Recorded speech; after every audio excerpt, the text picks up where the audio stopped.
Crop Production and Management Part 2, Class 8, Science and Technology. The next step for crop production is sowing. Before sowing, we need to select the seeds, good quality seeds. तो एक activity के द्वारा हम good qualities of seeds को select कर सकते हैं. Take a beaker, fill half of it with water, put handful of wheat seeds. एक बीकर ले लीजिए, उसमें पानी लीजिए आधा और उसमें वीट के सीड्स डाल दीजिए और आप देखेंगे थोड़े समय बाद कुछ बीज पानी के ऊपर तैर रहे हैं, फ्लोट कर रहे हैं, कुछ बीज नीचे बैठ गए हैं. जो बीज ऊपर फ्लोट कर रहे हैं, they are not good. The seeds which are damaged become hollow and float on the water. The good quality seeds will not float on the water. ठीक है, जो गुड क्वालिटी सीड्स है ना वो वाटर में फ्लोट नहीं करेंगे, वो एक बार नीचे बैठ जाएंगे.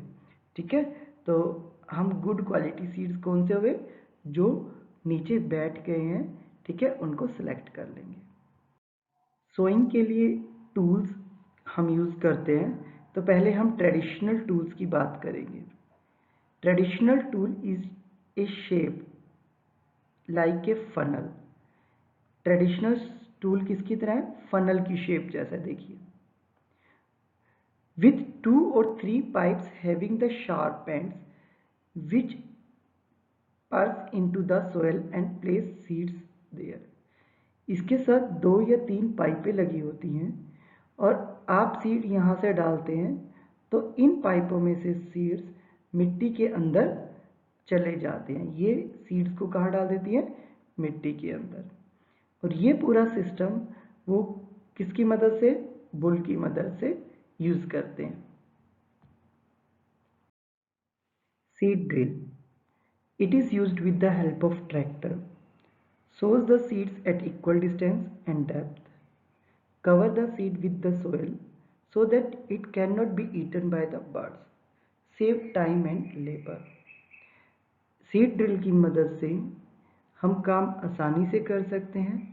इससे जो बीज है वो बराबर दूरी पर गिरते हैं और उनके ऊपर मिट्टी की कवर आ जाता है. ये हमारा जो सिस्टम है वो ट्रैक्टर के द्वारा चलाया जाता है. Appropriate distance is necessary between seed during sowing. एक पर्टिकुलर डिस्टेंस 2 सीड्स के बीच में जरूरी है so that every plant can get sufficient light, water and nutrients. ताकि सभी प्लांट्स को उचित मात्रा में लाइट, वाटर और न्यूट्रिएंट्स मिल सके. Adding manure and fertilizer. Plant needs nutrients for their proper growth. Continuous cultivation of crop in a field absorb all the nutrients from the soil. This soil become poor in nutrients and infertile. So keep the soil rich in nutrients and fertile. We need to add nutrients in the form of manure and fertilizer. This process is also called manuring. Manuring क्या है? Manure और fertiliser को डालना. पौधे की growth के लिए, proper growth के लिए हमें न्यूट्रिएंट्स की ज़रूरत होती है, लेकिन न्यूट्रिएंट्स धीरे धीरे मिट्टी से कम हो जाते हैं. अब वो न्यूट्रिएंट्स जो कम हो गए हैं तो वो मिट्टी क्या कर देंगे? इनफर्टाइल हो जाएगी. उस मिट्टी को दोबारा से फर्टाइल बनाने के लिए हमें मैन्योर और फर्टिलाइजर्स को डालना होगा. मैन्योर और फर्टिलाइज़र के इफ़ेक्ट को देखने के लिए एक एक्टिविटी करते हैं. आप इजीली कर सकते हैं अपने घर पे. टेक मूंग और ग्राम सीड्स एंड जर्मिनेट देम. आप मूंग या काले चने के दाने ले लीजिए और उन्हें जर्मिनेट कर लीजिए. ठीक है, जैसे आपने चैप्टर नंबर लास्ट ईयर किया था 6th क्लास में, चैप्टर नंबर 1 में. ठीक है, अब select equal size of seedlings. एक साइज के सीडलिंग्स को सिलेक्ट कर लीजिए. 3 एम्प्टी कप लीजिए, प्लास्टिक कप्स, उनको लेबल कीजिए ABC।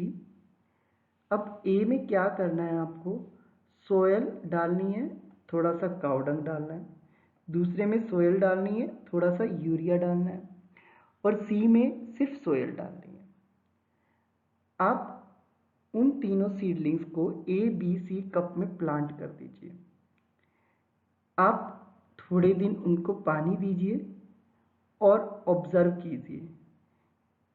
क्या ऑब्जर्व करेंगे आप, कब ए में ग्रोथ है, कब बी में भी ग्रोथ है, कब सी में भी ग्रोथ है, लेकिन सबसे ज़्यादा ग्रोथ किस में है, कब बी में, क्योंकि कब बी में हमने क्या डाला था, यूरिया, एक फर्टिलाइजर।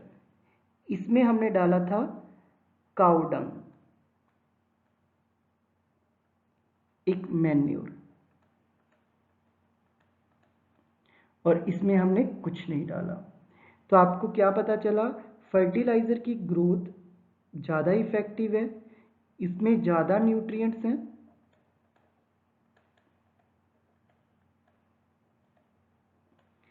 किसके कंपैरिजन में, मैन्योर के कंपैरिजन में।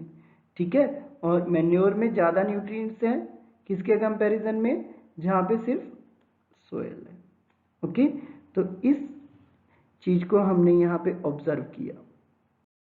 Fertilisers, fertilizers are chemicals which are rich in a particular nutrient. For example, urea, ammonium sulfate, superphosphate. Fertilizer help to give food yield. उपज जो है ना वो बहुत अच्छी देता है। Excess use of fertilizer spoil the soil and also cause the water pollution. Excess जब यूज़ करेंगे तो वो क्या कर देगा, हमारी मिट्टी को स्पॉयल कर देगा, वाटर पोल्यूशन भी कर देगा। ठीक है, फ़ायदा तो है, यील्ड यानी उपज तो अच्छी देगा, लेकिन वो हमारी मिट्टी को लंबे टाइम के बाद खराब कर देगा। These are the organic substances. Manure क्या है, ऑर्गेनिक सब्सटेंसेस हैं। Improve the soil fertility, soil की उपजाऊ क्षमता तो बढ़ाएंगे, साथ में वाटर होल्डिंग कैपेसिटी भी बढ़ाएंगे, सोयल को पोरस भी करेंगे, फ्रेंडली माइक्रो ऑर्गेनिज्म को भी बनाएंगे, सोयल का टेक्सचर भी इम्प्रूव करेंगे। ठीक है, न्यूट्रिएंट्स उतने नहीं देंगे, लेकिन मैन्योर से और बहुत सारे फायदे होंगे, और साथ में मैन्योर से क्या नहीं होगा, वाटर पोल्यूशन और सोयल खराब नहीं होगी। डिस्कस करते हैं difference between fertiliser and manure. Fertiliser क्या है, इनऑर्गेनिक साल्ट, मैन्योर क्या है, ऑर्गेनिक सब्सटेंसेस। फर्टिलाइजर्स फैक्ट्रीज में बनते हैं, मैन्योर फील्ड में बनती है। फर्टिलाइजर में कोई ह्यूमस ऐड नहीं होती, जबकि मैन्योर मिट्टी में ह्यूमस को इंक्रीज करती है। ये रिच होते हैं, ये relatively less rich in nutrients. Crop rotation, this is the method to replenish the soil nutrient. Crop rotation के माध्यम से भी सोयल की फर्टिलिटी बढ़ाई जा सकती है। In this different crops are grown alternately, ठीक है, विद लेग्यूमिनस प्लांट। अल्टरनेट का मतलब है एक फसल के बाद दूसरी फसल, लेकिन उन दोनों फसलों में से एक फसल क्या है, लेग्यूमिनस प्लांट, जो कि एक फली वाली फसल है, फलीदार पौधों की फसल। क्योंकि लेग्यूमिनस प्लांट की जड़ों में एक बैक्टीरिया रहता है जिसका नाम क्या है, राइजोबियम, और ये क्या करता है, मिट्टी की फर्टिलिटी को इम्प्रूव करता है।